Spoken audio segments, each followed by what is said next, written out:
and I'm going today to be drawing attention to those Roman Catholic martyrs of the 16th and early 17th century.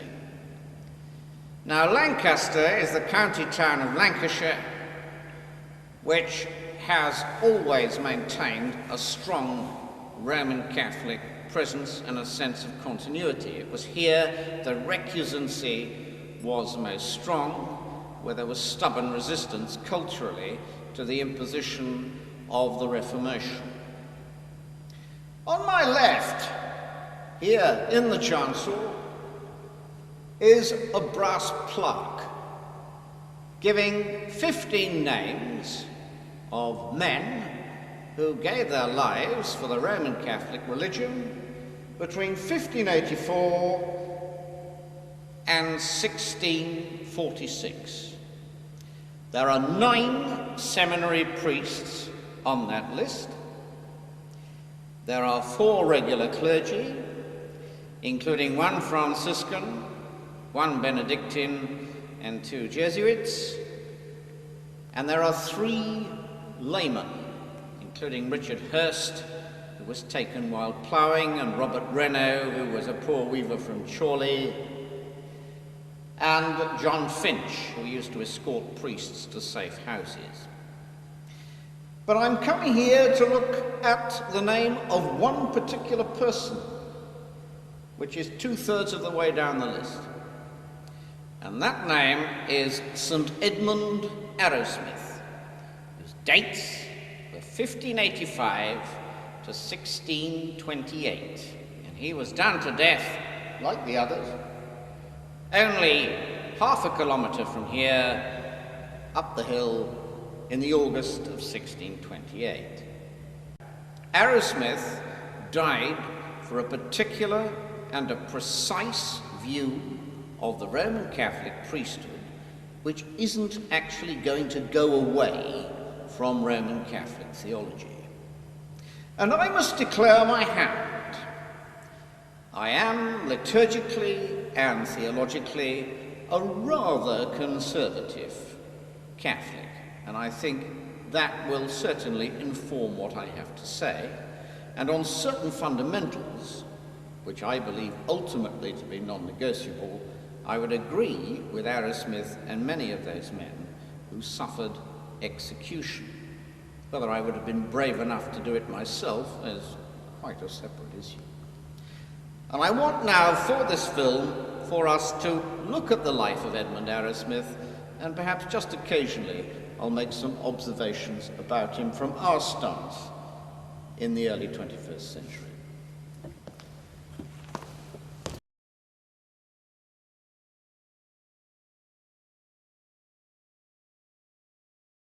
Edmund Arrowsmith, who was baptized Barnaby or Brian, was born in 1585 at Haydock near Ashton in Makerfield in Lancashire.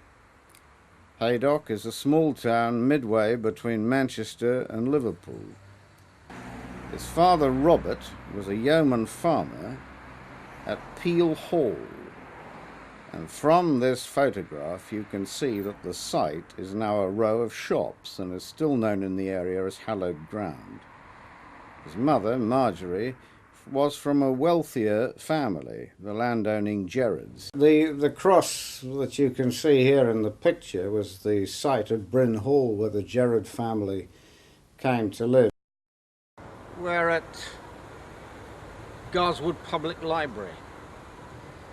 And Garswood Public Library is a building which actually started as a school in 1902. It was endowed by the Gerard family, to whom Edmund Arrowsmith was kin and related, as a junior school. And in 1587 on this site was founded Senley Green Grammar School, Ashton in Makerfield. Young Barnaby, or Brian, as Edmund Arrowsmith's baptismal name was, came here to study between the ages of about 6 and about 12. And young Arrowsmith was very popular with his schoolmasters, who were men of strong vocation, and obviously, because of the nature of the job they did, they were conforming members of the Anglican communion. They had considerable respect for this child, and he won their admiration because he did everything he was told and fitted in perfectly. His enemies in his teens and in his early 20s described him as a scholarly fool or a foolish scholar, because he knew his Latin, he knew his church history, he knew his theology, he knew his philosophy, and he could argue with anybody who didn't happen to share his view. And all that started from his life here in the schoolroom at Senley Green Grammar School, Ashton in Makerfield. After leaving Garswood Grammar School, Edmund entered the English College at Douai, near Arras in northern France in 1605, where his uncle Edmund taught philosophy. After 7 years and several periods of ill health, Edmund was ordained priest at Arras in 1610 towards the end of the year, and in the following year was serving in the Brindle area. Okay, I'm sitting with Father Michael O'Halloran, who's a priest, Jesuit priest, at St Wilfrid's Church in Preston. And then I'm wondering if you can tell us a bit about Edmund Arrowsmith's choice of first name, because according to my records... What I read about that was that his baptismal name was Brian, or Barnaby, and that later in his life he switched it to Edmund. That would have been when he had left this country to go abroad to study for the priesthood in Douai, or Douai, and there he had an uncle who was a priest, a lecturer there, and his name was Edmund. So it's thought that he probably changed to Edmund out of, well, affection, respect for his uncle, maybe, for the saints Edmund, the English saints, a king who was murdered in Anglo-Saxon times, and an Archbishop of Canterbury in, I think, the 13th century, and conceivably out of his reverence for a man called Edmund Campion, who was the first Jesuit to come to England in the 1580s, who had only about a year's ministry here, but who became a kind of legend. Deservedly so. And so, anyway, he became known as Edmund then. So, coming farther to Edmund Campion and other great Jesuit martyrs, and Arrowsmith followed Campion and became a great martyr of the Society of Jesus. Just to fill people in on the background of it, in 1622, Father Arrowsmith was helping police with their inquiries, in inverted commas, in custody in Lancaster Castle. He'd been preaching Catholicism, and he was up in front of John Bridgeman, who was Bishop of Chester. And after he'd cooled his heels there, he was released. And then, as far as we know, he joined the Jesuits. He joined the Society of Jesus. He went down to Essex. I'm just wondering, can you, as a Jesuit priest, tell us a bit about what he would have gone through in this novitiate period as a secular priest switching to the regular clergy of the Society of Jesus? Well, I think one of the most important elements in that formation, as we would call it, would have been making St. Ignatius's spiritual exercises. Now, the spiritual exercises,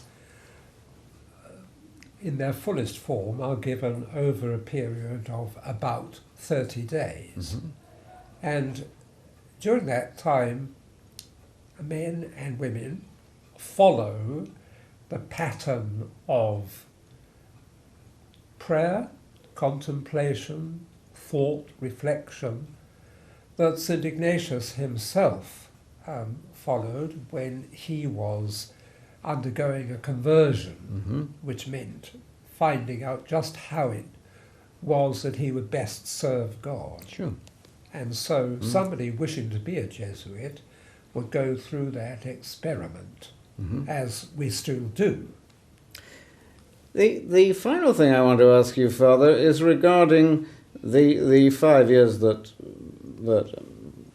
Arrowsmith served as a Jesuit priest. Yeah. What sort of life would he have had as a Jesuit priest? Would it have been significantly different from his life as a secular priest? We're talking now about the last 5 years of his life, from 1623 right through to his execution in 1628. I think they would have been virtually indistinguishable from his previous ministry. I mean, his ministry was that of a priest serving God's people, giving them the sacraments, saying Mass for them, and so on. And doing that out of the conviction he had in his vocation, his calling to be a priest. But now he had an extra conviction to be a Jesuit priest.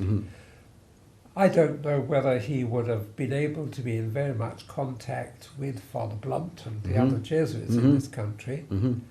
It had been a period of some relaxation of the persecution. That's how the Jesuits could have a formation house for novices in the south of England. Previously it had all been done abroad.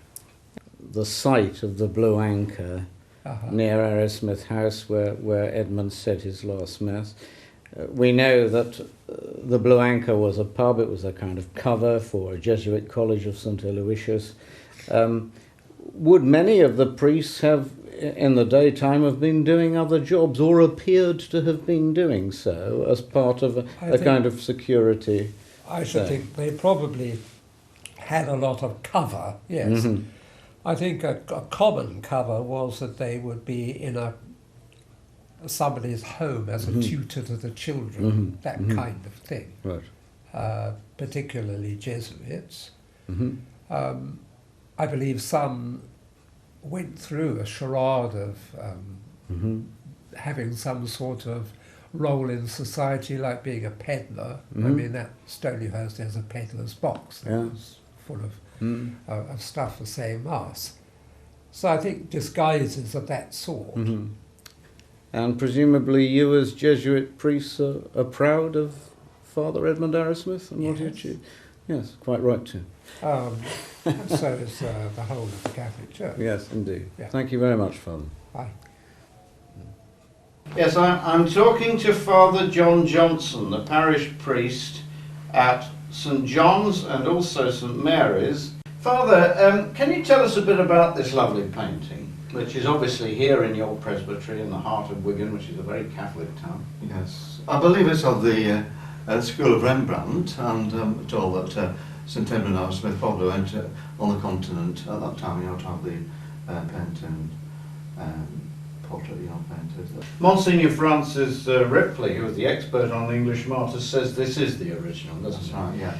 And some people say it was painted in 1623 when he was down in Essex joining the Jesuits. And a lot of Dutch and German painters might have been over there, or as you say, he might have gone over to the continent. Yeah. Now, it's a very homely Lancashire face he's got, isn't it? Yeah. And there's a twinkle in his eye. He's a very cheerful man. He was a very, I believe so, yeah. Yeah, and also he'd tell people where to get off. He was a very brave man, and a great sincerity of life. Yeah. Do you find many people come and ask you about this lovely portrait, Father, or do you get families and people coming to see you as the parish priest in Wigan, the heart of Wigan, saying, tell us a bit about this great English saint? I do get telephone calls, people coming and asking for the look at the picture. Yeah. It's a masterpiece, isn't it? And it's a beautiful painting. Well, thank you very much, Father, for allowing us to see this, and we have enjoyed talking to you. Thank you very much. Yeah, thank you. Yeah, fine.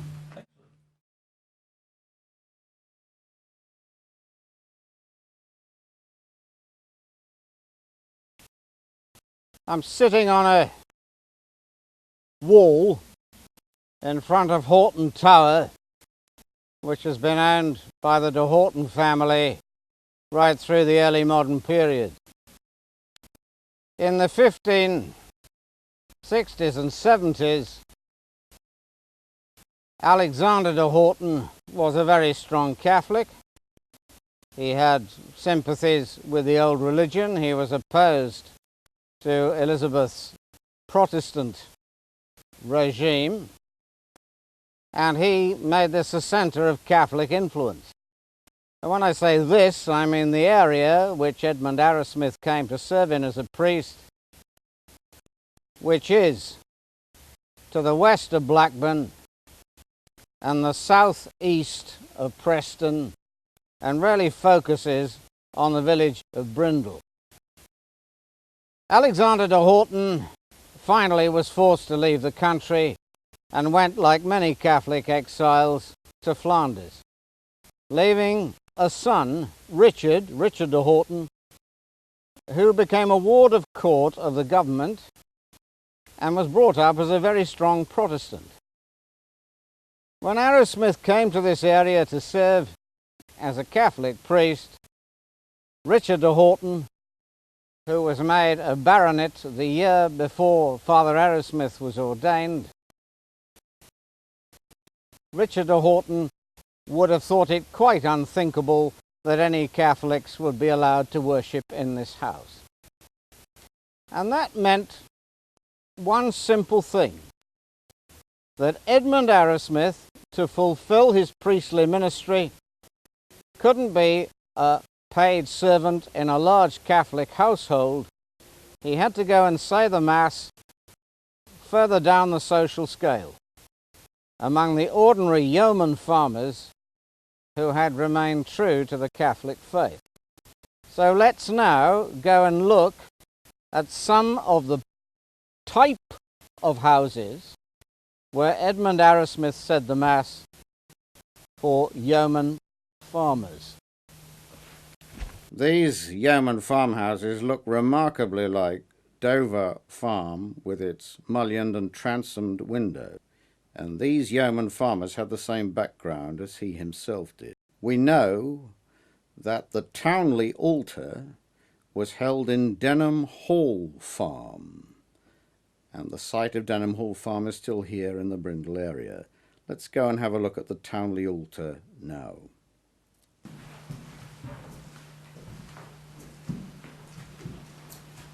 I'm with Mrs. Anne Gladwin, who's the administrator of the shrine at Ferniehof, and Father Tom Hoole is the director, and both Father Tom and Anne have done magnificent work to develop and establish the Marian shrine here at Ferniehof. Now, what I really want to ask you, Anne, is about this rather extraordinary looking bit of furniture. What is it? What's it called? This is the Burgess altar, and some people call it the old missionary altar, and it was originally commissioned by the Townleys as a fold-away altar during the period of the Reformation, so that the visiting priests could come and say Mass in the houses in this part of Lancashire. And this piece of furniture moved around from, you know, when one area became known as the a priest house, and they were attacked, the piece of furniture would then be moved on to the next place. So it's had a very checkered career. And this has had Mass said on it by a number of distinguished priests. Oh, definitely. Which of the great Lancashire martyrs actually said Mass here? Well, we know quite definitely that Blessed John Woodcock, Edmund Campion, and St Edmund Arrowsmith all said Mass on this altar at various times. So in fact, why is it designed in this way? Just suppose St Edmund Arrowsmith was saying Mass here, and he was suddenly surprised in a farmhouse like Denham Hall, which was run by the Townleys and the Burgesses, because it was, I think, was it not, you were telling me, one of the Burgesses actually made this altar, Thomas Burgess. Thomas Burgess made it. So what would happen if somebody suddenly came in and Father Arrowsmith was saying Mass, and that somebody who came in was not sympathetic to the old religion? Well, obviously it would be very unlikely for them to burst into the room, although it has been known that did happen. But very quickly, this piece of furniture could be made to look like a sideboard. Oh. At the moment, of course, it's quite ornately embellished, but that was done during the Victorian period when it was in Dale Street in Lancaster. Right. But before that, it was a very plain and simple piece of furniture, and the top would come down, the sides would come in, and it would look like a piece of, normal furniture you would find in any house, in a farmhouse at that time. So in an emergency, the doors would close. That's correct. And life would just suddenly become normal again. And the vestments would go into the bottom. Yeah. Well, thank you very much. Thank you. Edmund Arrowsmith was a priest in the area and often used to baptize the children at St. Helen's Well. He was preaching there in public and, of course, as such, had put his head over the parapet. And in 1622, he was taken into custody in Lancaster Castle for the first time to see the Anglican bishop of the area, the Bishop of Chester, John Bridgman. He had faced a difficult dilemma, whether to lie low or whether to preach his own beliefs, and doing the latter caused him great danger. I'm standing in front of the altar in a room of a yeoman farmhouse, Arrowsmith House, which is the property of Mrs. Marie Hall. And it was in this room, probably during the night of the 13th and 14th of August 1628, that Father Edmund Arrowsmith said his last Mass.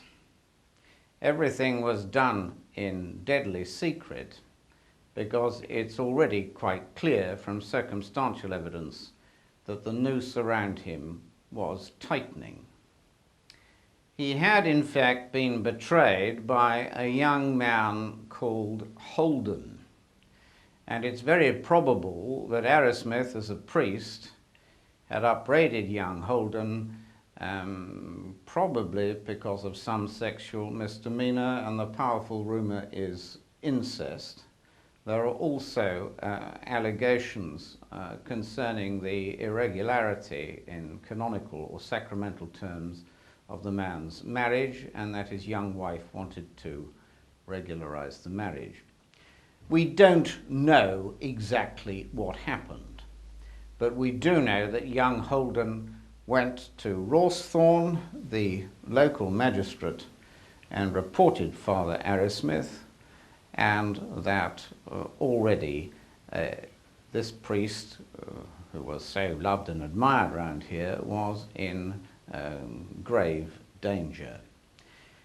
The Mass was probably said very early in the morning, and after it was said, Father Arrowsmith returned to the Blue Anchor, where the Jesuits had their main missionary center in this district. One important thing must be said at this particular juncture. When Arrowsmith was brought to trial in Lancaster Castle, no charge against him by the Crown was corroborated by anybody in the district where he had served as a priest. And I include not just Roman Catholics, I include those of other religious allegiances as well. And I will return eventually to the issue of the nature of the trial, but that is a very important point and says much for the sense of honor of the people in the district.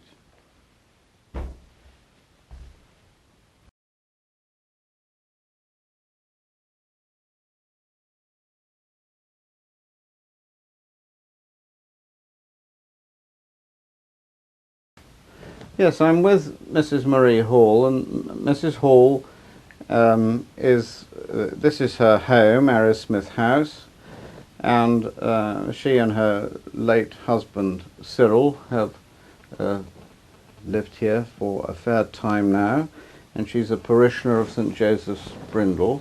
I just wondered, Mrs. Hall, if you can tell us when the last Mass was actually said up here recently, because you do have priests coming to say Mass at the altar upstairs in your home. Well, actually, it was a Jesuit, Father O'Halloran, who used to be at Stonehurst College. He's now at St. Wilfrid's. He was here about last year sometime. Yes. Previous to that, Father Aylward was here in July last year, but he's not been well and hasn't been able to come lately. Yes, so in fact you still get people coming. Do you still get people coming to ask about Edmund Arrowsmith, knocking on your door? And well, so yes, there is a little bit of interest, but I do get Arrowsmith family from different parts of the world come. If they come to England, they always come here. So they must be very proud of him, mustn't they? Yes. Do you think Lancashire people are very proud of Edmund Arrowsmith and what he did? They were, yeah. So that's you as a Lancashire Catholic feel a very strong respect for him. Yes, I'm not a local person. No. I've been here 45 years, but I don't call that local. No. So that's not long enough to be local, really. No. Well, thank you very much, Mrs. Hall, for letting us come to your home and talking about Father. You have to be very careful you don't bump your head. Okay, thank you.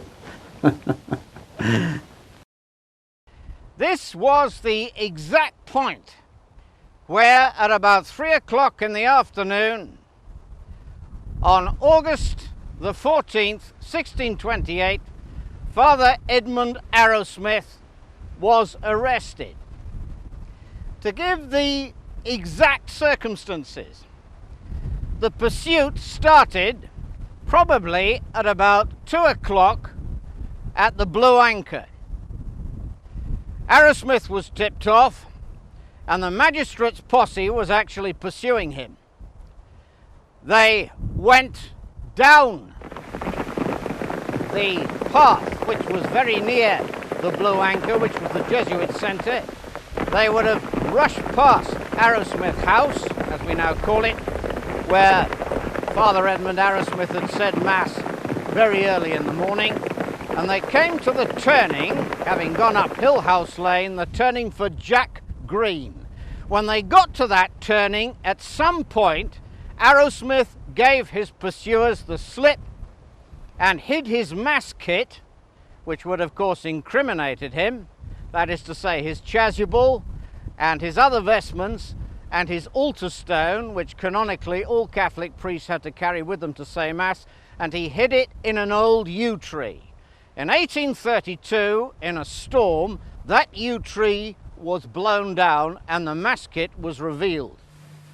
These items, which are traditionally belonged to St. Edmund Arrowsmith, this one is a beautiful late 16th century ivory statuette of Our Lady with the little Christ child, beautifully done. If you were to see it in detail, it's a wonderful piece of very close carving, and it's from, they say, Flanders, that is the Douai area where he would have been trained as a priest, and maybe he'd had it since those days, and it goes like that, you see. And it fell from him as his horse refused to jump the hedge in 1628 when he was running away from the people, the pursuivants, and on his way to Lancaster Castle eventually. This is one of two chalices which are good. Why is it black? Well, because they're made of pewter. They couldn't have silver and gold. Well, they could, but they would have been pinched on the highways by all sorts of people. So this is a pewter chalice which he used, and there's a second one in the safe. And we're so lucky, I think, to have these relics of those holy men of that period. Let's return now to the pursuit. Arrowsmith was detected again by his pursuers. He mounted his horse and he started to gallop up Hillhouse Lane. He came to the main Horton Tower Blackburn Road and he turned left, and then he turned left into Windmill Lane. And he was already, having taken a bridle path, on Brindle Moss in the vicinity of Dover Lane and Duxton Lane. And then, where I'm standing now, Something like 6 or 7 meters from me, there was a large 5-bar fence. Arrowsmith's horse at this point shied and refused the fence. There was also a brook here, and there were all kinds of obstacles for a good horseman.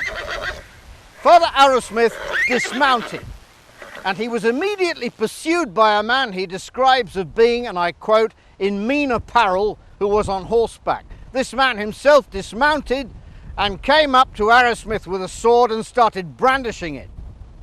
Initially, he managed to get hold of Father Arrowsmith, and then Arrowsmith got away and went something like 20 meters over there, where he was tackled, probably in something like a crude rugby tackle. And they hit the ground, and then his assailant called over other members of the magistrate's posse, some of whom were dismounted, some of whom were still on horseback. They gathered round him and they pinioned Arrowsmith to the ground, and then he was taken, having been bound certainly with his hands behind his back, to the Boar's Head Inn. And that's going to be the next place that we go and see.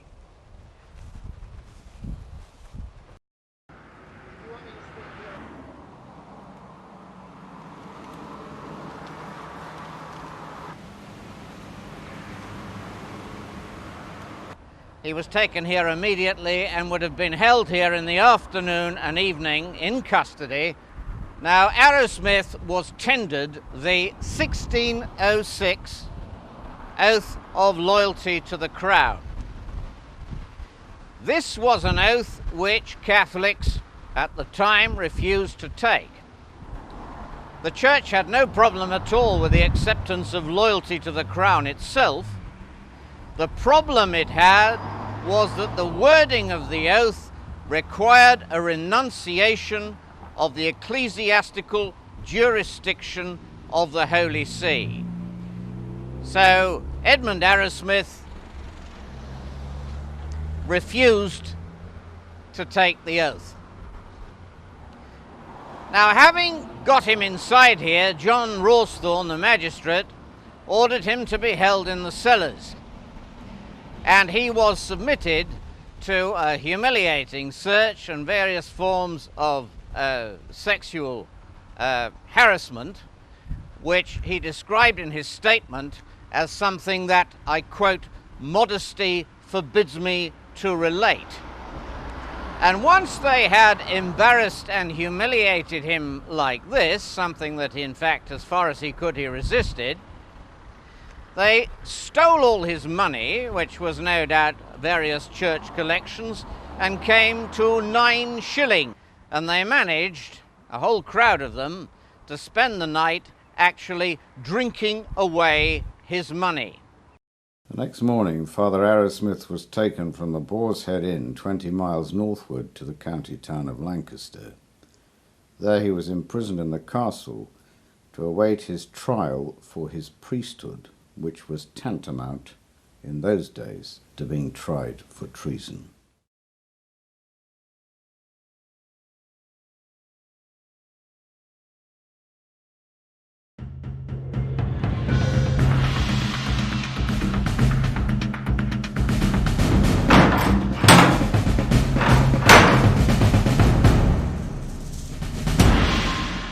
Right, so Arrowsmith was actually kept in here. He'd have been kept in here on Crown orders. Thomas Covell was the mayor of Lancaster. He was a Crown officer. He would have been under specific instructions to treat Father Arrowsmith in a very disagreeable way. And the plan was also to starve him. We know from reports that when he was disemboweled on Lancaster Moor as a result of the judicial punishment, they found nothing in his colon and nothing in his bladder, which obviously physiologically suggests that he was systematically starved for something like 10 days, and also that he wasn't allowed anything to drink. And again, all these things would have made him much easier to control in court. So I'm with Mr. Colin Penny, who is one of the staff here in Lancaster Castle. Colin, can you tell us where we're standing now? Whereabouts, which building, which part of the castle is this? This is Hadrian's Tower. It was built under King John in 1210, and it's a medieval military tower in its original concept.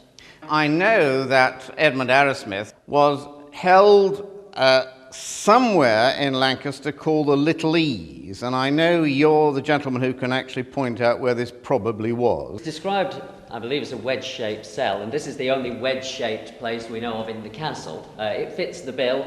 It's not very tall. You can't stand up in it.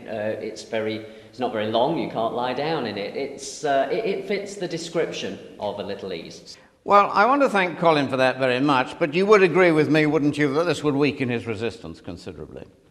He would have to be a very resilient person for it not to. Right. Thank you very much, Colin. I'm standing just outside the main gate of Lancaster Castle, which was established by Roger of Poitou nearly 30 years after the Battle of Hastings. I'm also standing just under a statue of John of Gaunt, Duke of Lancaster, the son of Edward III. And the 5th statute of Edward III was the Treason Act, which said, of course, it was treason to compass or attempt the death of the king. And this was the first of the planks in the Elizabethan Privy Council's programme in the 1580s to restore Edwardian Protestantism, the Protestantism of Edward VI, Elizabeth's half-brother, and also, of course, to criminalise Catholicism. There were 2 other planks to the Privy Council's programme. The first was the Statute of 1581, the 23rd of Elizabeth, which said it was illegal to persuade to popery, and the idea was to keep the Queen's subjects in their due obedience. And a specific statute, the 27th statute of the reign of Elizabeth, 4 years later in 1585, the year of Arrowsmith's birth. And that statute said that if you were a seminary priest, a Jesuit, or such like disobedient person, you would be liable to be tried automatically for treason. So those 3 planks, the 1352 Act and the 1581 and 1585 Acts reinforcing it, equated Roman Catholicism with treason. And that, I think, has left quite a strong cultural legacy in England, especially among the historically and ancestrally indigenous population. Now, let's have a look at the issue of treason, because it's a key issue. Pius V deposed Elizabeth in Regnans in Excelsis in 1570. Gregory XIII, his successor as Pope, was also very hostile to Elizabeth, who was, after all, executing serially a lot of Catholic priests, and specifically members of the Society of Jesus. But certainly the political climate changed in Europe very rapidly in the 1590s.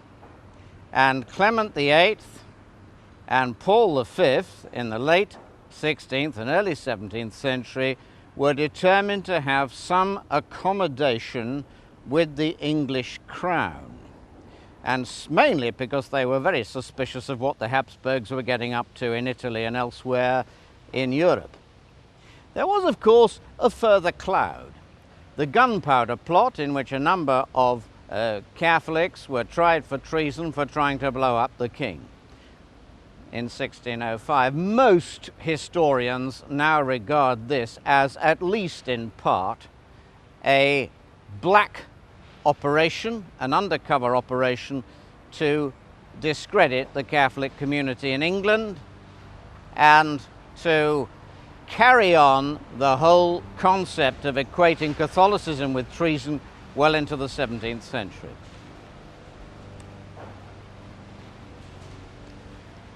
Standing on a very busy day in Lancaster, outside the judge's lodging after 1823 was the residence of the judge when he came to hear the assizes. The assizes established by Henry II, and Lancaster was constituted as a county and a centre for the assizes in 1167 in the middle of the 12th century. Now, this house was built in 1575, though substantially restored and modified in the late 17th and early 18th century, and it now houses the Gillow furniture. At the time of the trial in 1628, it was the residence of Thomas Covell, or Covell, who was the prison governor, an important officer of the Crown, and all the prisoners were in his particular charge, and staying with him was Sir Henry Yelverton, who heard the Arrowsmith case and a number of other cases at this particular time. Now, it's important to realize that Yelverton came from a divided East Anglian family. He was on the Protestant side of the family. There were others on the Catholic side of the family. His cousin Charles had been a Jesuit who had actually died in prison. And we know there were other similarly divided East Anglian families. The Howards, the Throckmortons, the Walsinghams, and the Walpoles. One side of the Walpoles produced a Jesuit martyr in the 16th century, and the other side in the 18th century produced a very great peacetime prime minister. Right, let's consider now the realities of the trial and the actual behavior of the judge. I'm standing at the corner of St Mary's Gate Parade in Lancaster, looking up at the Priory, and down there, past the present DHSS office, all the way down to the judge's lodgings. And Sir Henry Yelverton, on the morning of August the 28th, 1628, in his red robes, would have gone along these cobbles, up the steps I can see, and into the courthouse. I think it's important to understand that Yelverton was himself a Calvinist and had those religious sympathies.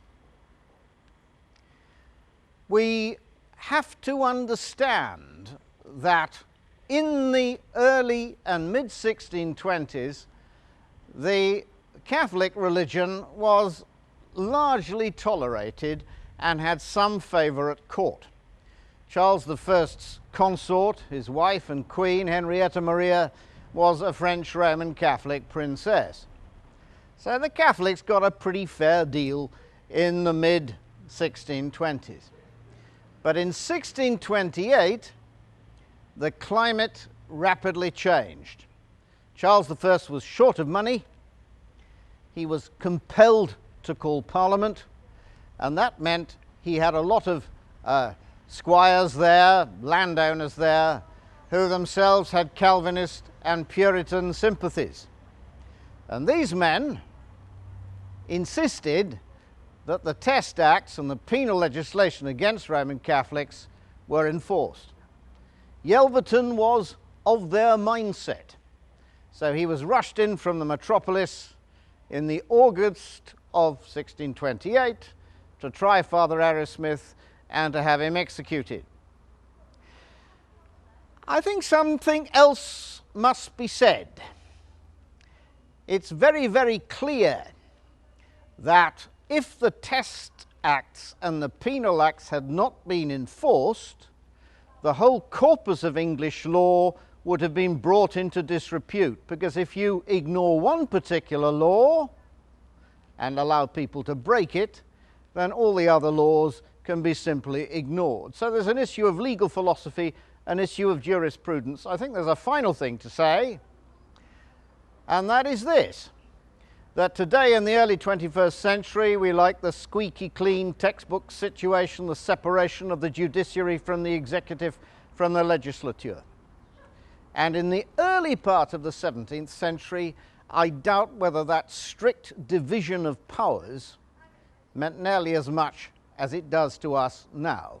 I'm standing on the steps of the Priory of St Mary, and on the morning of August the 28th, 1628, Sir Henry Yelverton would have come up here and he would have gone over there into the castle, and the case would have been tried in the Crown Hall. And that brings me to the whole legal issue. Yelverton, Sir Henry Yelverton, who was vitriolic, whose behaviour was gross, whose accusations against Arrowsmith were often on all kind of things appallingly unjust, would have broken all of the etiquette of a judge today doing the same kind of job. Edmund Arrowsmith, on extremely flimsy evidence, was indicted of treason by virtue of his priesthood. As I say, going back to the legislation of the 1580s. So it was a particular technicality. The law, especially English law, is about technicalities. We're talking about what lawyers call actus reus, the criminal act. And it's not a question of who we really are, it's a question of what we've done, what we've said, what we've written. And as a result of being indicted for treason on this particular religious ground, Arrowsmith was later taken to execution. Now, there's a problem with the trial from the rules of proof and evidence as they obtained in the 17th century, and still obtain as far as I know. English law, unlike Scottish law, which is Roman law, English customal law, unlike Roman law, is accusatorial. An English lawyer accuses and then has to find out evidence for his accusation. A Roman lawyer makes inquisition into the particular person that he's got in the frame. So they're different methods and different philosophies. Certainly, under English law, no man can be indicted or found guilty on the whim of the judge. And that certainly held as true in the early 17th century as it holds now. No man in the 17th century could be indicted on his own confession. And that still holds true today in terms of police and judicial procedure. The third thing is the most important of all, that any allegation against a suspect has to be corroborated by other evidence. The son of the magistrate in court accused Father Arrowsmith of being a Roman Catholic priest. But there was nobody in court who would corroborate that evidence. So in other words, an early 17th century judge would have simply thrown the case out, and that's what happened weeks later when John Southworth was actually tried for his priesthood. The judge just threw the case out. That was here in Lancaster Castle. Southworth was later executed in London. I want to say something else. Roman Catholic priests in Flanders, when they were being trained, were trained to deal with forensic and court situations. So to the question put by the judge, put to Arrowsmith, are you a Roman Catholic priest? There was a very clear answer that Arrowsmith gave. I would that I were worthy, which is not a lie, but which actually evades the issue. And it's important to note that during the trial, Arrowsmith never gave away his true identity, though that was obviously known. And I might add, too, that he was indicted not under his real name of Arrowsmith, he was indicted under the name of Rigby, which was his alias, because most Roman Catholic priests, to do the job at all in the 16th and 17th century, had to have an alias to function at all. Let's go now and see what happened to Edmund Arrowsmith when he was brought to execution only 2 days after his trial on the 28th of August, 1628. Right, sometime in the mid-morning of August the 28th, 1628, Father Arrowsmith was taken from his cell and dragged on a hurdle from the gate over there, down that cobbled path, and down Castle Hill. And we know that as he went from one of the turrets of the castle, John Southworth, another Lancashire Roman Catholic priest who was in prison also for his priesthood, gave a blessing to Father Arrowsmith. And we also have evidence that one person, a Catholic gentleman, to quote the documents, came up and wept and embraced Father Arrowsmith, who of course resembled Isaiah's suffering servant at this particular point. Let's go and follow him down into the town.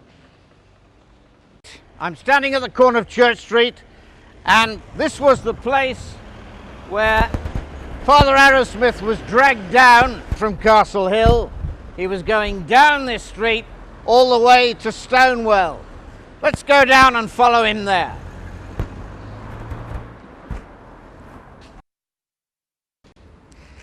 Yeah, I'm standing at the Stone Well on this rather splendid, I presume, Edwardian monument with a red rose of Lancaster on.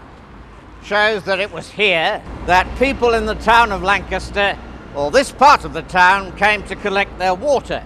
There's a lot of traffic about. It's 2008, but 320 years ago it would have been just as noisy, because the whole crowd was coming out to see Father Arrowsmith being taken to the place of execution. And then he would have been dragged at the tail of a horse on a hurdle up this lane, Moor Lane, past the Duke's Theatre, directly in the line towards what we now call the Williamson Memorial, up past what is now, in the early 21st century, the Lancaster Boys Grammar School, and on to what is now a playground, which was then the place of execution. So the whole of Lancaster would have been coming out to see him. We know from contemporary records that all shops and workshops were shut that day, and that people were coming out, including schools were empty that day, and young people were coming out to watch the execution. It was a festive affair. So let's go up the hill and actually see the place where Arrowsmith was executed. I'm standing at the site of execution in early 17th century Lancaster. This entire area has been re-terraced and is now a children's playground opposite the boarding house of the Boys Grammar School here in Lancaster. But actually this hedge goes right through the area where the scaffold should have stood, and where I'm standing now would also have been in the scaffold area. Arrowsmith, who had been condemned, was brought up this hill and would have been here by about 11 o'clock. He'd had a very rough ride. He'd been dragged right the way through Lancaster. He was offered a drink at the Last Drop Inn, and that pub still exists, as all condemned people were, but we believe he refused it. I want you to imagine this whole area full of people. There was a ferial, festal atmosphere here. People were selling ribbons and baubles and trinkets and toffee apples and sweetmeats. It was a day out, and most working people in Lancaster were here, and most young people from the school were here, because their masters thought that looking at executions was a very edifying experience. Now, one thing you must understand is the horror of what was going to happen to Arrowsmith. He had been condemned to being hanged, drawn and quartered. That is, he'd be put on the gallows by the hangman until he was half conscious, and while he was still alive he was cut down. His inside was to be ripped out, again while he was still conscious. He'd almost certainly die in that process, and then he was to be dismembered or quartered. The Jesuits, who had a lot of experience of being at the receiving end of this sort of thing, used to make jokes with the hangman before he did what he had to do, and actually tip him for his services. Now, they could not find anybody who was prepared to disembowel Arrowsmith. Eventually, the only person they could get to do the job was an army deserter. And because he had deserted the Army Royal and could have been hanged for desertion, the deal was that he would do the job if he were not to be court-martialed, and that promise was given him. I want you also to imagine here the javelin men, the halberdiers, Protestant clergymen trying to persuade Father Arrowsmith to change his religious allegiance and thereby save his life. The whole panoply of state power. And the crowd too. Now the mood of the crowd could suddenly change in those days of public hanging. Sometimes the crowd would be on the side of the authorities, and the chemistry would be one of approval that somebody had got his comeuppance. On this particular occasion, and you must realise that Lancaster was not a Roman Catholic town, it was a centre of crown power, it did not have a Roman Catholic minority. The mood of the Lancaster crowd was that Arrowsmith had been the victim of, certainly in moral terms, if not in judicial terms, of moral terms, of gross injustice. And there was enormous hostility to what was going on the scaffold. The sentence was duly carried out. But before I say Edmund Arrowsmith's last words, I'd like to move up to the Martyrs' Memorial, which was put up in 1987 to commemorate those men who died for religious faith here, not just Roman Catholics, most of them were, but also John Marsh, a Protestant martyr who was burnt to death under Mary Tudor. Let's go up and have a look at the Martyrs' Memorial. I'm standing by the Martyrs' Memorial, which was put up in 1987. The memorial reminds us that circumstances have changed somewhat since the early part of the 17th century.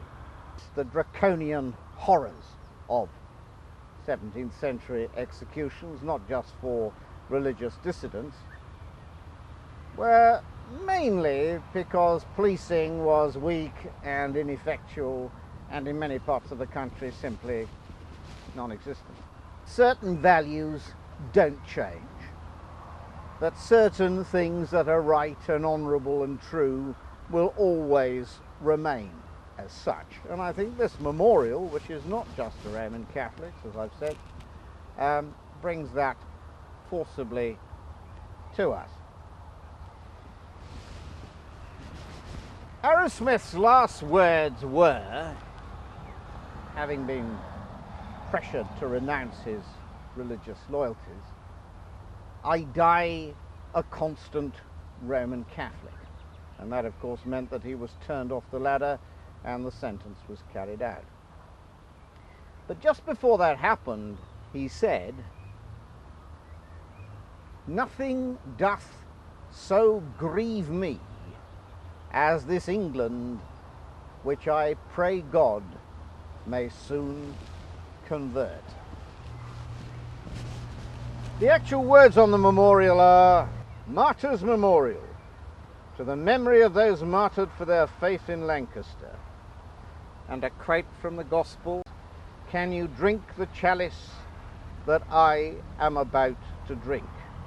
They said to him, "We can." And Edmund Arrowsmith, whether one shares his views or not, his beliefs or not, most emphatically and certainly did that.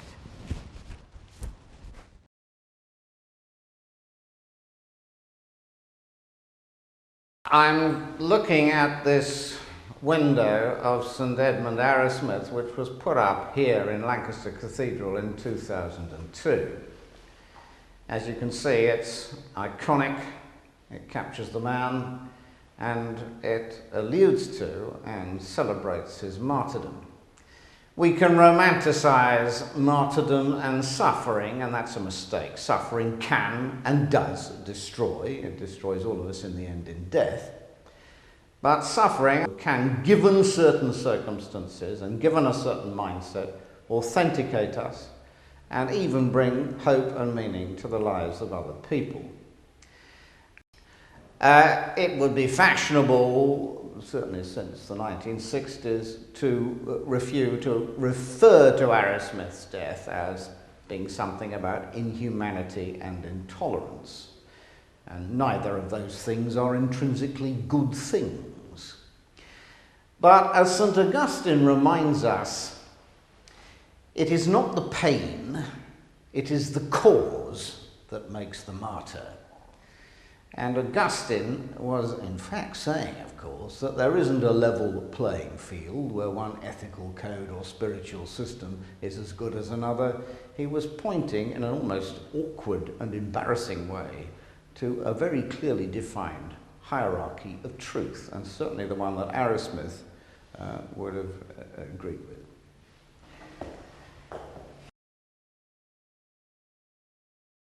We're here at the church of St Edmund and St Oswald. It's named after St Edmund because St Edmund Arrowsmith's hand is actually kept here. The practice after Catholic priests were executed was to dispose of the body as if they were common criminals. So, you know, you had to somehow salvage the hand. This church was built in the early 1930s. As a person living in the early 21st century, I think it's a delightful place. I'm actually looking at the portrait of St Edmund Arrowsmith holding up his right hand, and just by that there is a little shrine where his hand is actually kept, and pilgrims come from certainly all over Lancashire to come and honour and respect this hand. I'd like us now to have a few words with Father Brian Nunes, the parish priest here, and see if he can tell us something about the hand. Father Nunes, you are the custodian of this relic of St Edmund Arrowsmith. Can you tell us a little bit about it? It's Well, we have it because St Edmund was martyred. That is to say, he suffered the penalty for high treason, being a Jesuit priest in England. He was hanged, drawn, quartered, so the family wouldn't get his body. Mm-hmm. So, as happened in many cases, the family tried to bribe the jailer or executioner to get Edmund Arrowsmith's right hand, and they were successful, and it was brought back to his mother. And it stayed in the care of the family until the parish here was founded in 1822. So in other words, St Edmund Arrowsmith's relic, his right hand, yes, is housed here in this lovely church. Yes.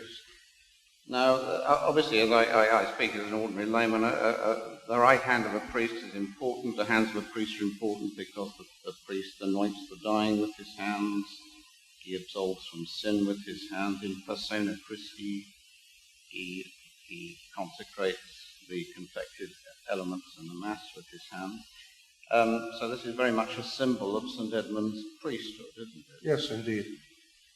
And he died for his priesthood. I'm just wondering if you can tell us a little bit, Father, about the pilgrims you have here. I mean, you as parish priest must have many men and women and children coming to ask a little bit about St Edmund and see the hand.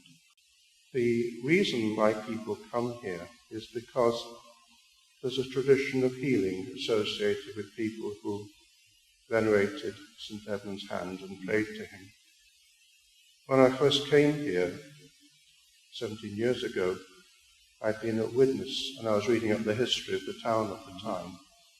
And I read that in 1735 there was a boy in Widnes who was dying, so they took the hand over to him and blessed him with it, and he recovered. So that's the first healing we know about, but clearly for them to do that there must have been a tradition already.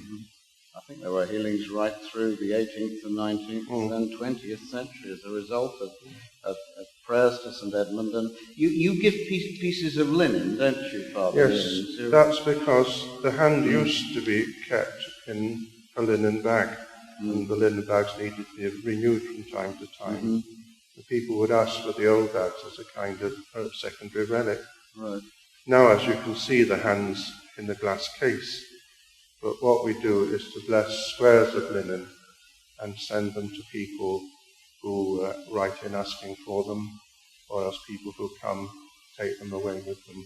The priest came across from the States and he wanted to pray for his mother who was dying of cancer. So he did so, and he took some blessed linen back with him, which I think they put in her pillow or whatever. And the last I heard of her, she was in remission. So he came back a year later to say a Mass of Thanksgiving. When was this, Father? 2 or 3 years ago. Right, that's very, very recent. Yes. And people still come, people here yesterday, wanting to see the Holy Hand and be blessed by it. Right. And every year we have a pilgrimage Mass in the bank holiday weekend in August, when we have a guest preacher and people come in considerable numbers to venerate the hand. So that's August the 28th, the feast of St Edmund Arrowsmith. That's his feast, yes. Yes, the day for the Mass is the Sunday of the bank holiday weekend. Do you get a feeling round here among your own parishioners in the Wigan, Ashton and Makerfield area, Haydock area, there's still strong devotion and above all respect for St Edmund Arrowsmith? There is. For example, every Saturday after the 12:10 midday Mass, people come and congregate in the chapel where the hand is kept and are blessed with it, and that's a weekly event. Well, thank you very much, Father Newlands, for helping us with our questions about St Edmund, and thank you for putting yourself up. Thank you very much. I'm now sitting in the office of the head teacher of St Edmund Arrowsmith's Catholic High School in Ashton and Makerfield, and I'm talking to Mike Wicklow, and Mike is the head of RE at the school. Mike, St Edmund Arrowsmith is a cheerful, brave character who got himself into trouble by going in where a lot of us wouldn't dare to even think of going, and we have to admire him. Do your children admire him? Yeah, I think we try and instill in the children some respect and pride for the kind of person that Edmund Arrowsmith was. We're very proud to be named after him and to be in the area where he worked and ministered to people for so long. And we try and make the children aware briefly of some of the details of his life. And we build throughout the life of the child within the school, we try and refer to Edmund Arrowsmith wherever possible as a man who lived out his faith, died for his faith, was inspired by his faith. And we try and get these values across to the children as they go through the school. When the children come, they have the badges on with Edmund Arrowsmith's hand on and our motto, Pro Petro et Patria. Which means for St Peter and my country, more or less, doesn't it? Yeah. Yes. So that's our sort of way in with the children. Why are they wearing this badge and what does this motto mean? Yes. So we do sort of lessons discussing mottos and things like that. And then we give them a brief history of Edmund Arrowsmith, Right. so that they know who he was, what he stood for, and why we now name our school after him. Right. In that he's a person to be looked up to and respected, and he held values that we would like to pass on to the children even now. So the children, you are in a very strongly Catholic part of, probably the most Catholic, Yes. indigenous English Catholic part of the whole country. I think we are, yeah. Yeah. That remain true to the Catholic faith. Wigan, St Helens, this is the real Ashton, yes, Ashton, real heartland. Isn't That's it? right. When many people didn't stay Right. true to the faith, Yeah. many people in this area did, and we still actually feel that now, because we do get great support from our parents when we try and do anything spiritual with the children or anything to do with the Catholic faith. Both the children and the parents are very supportive of everything we try and do. We do try and take all the children to see the Holy Hand, Right. and so there is talk of some of the miracles that's been attached to St Edmund there. Then later on, when we cover pilgrimage, again we refer to St Edmund Arrowsmith and the fact that St Oswald's is a place of pilgrimage Right. even today.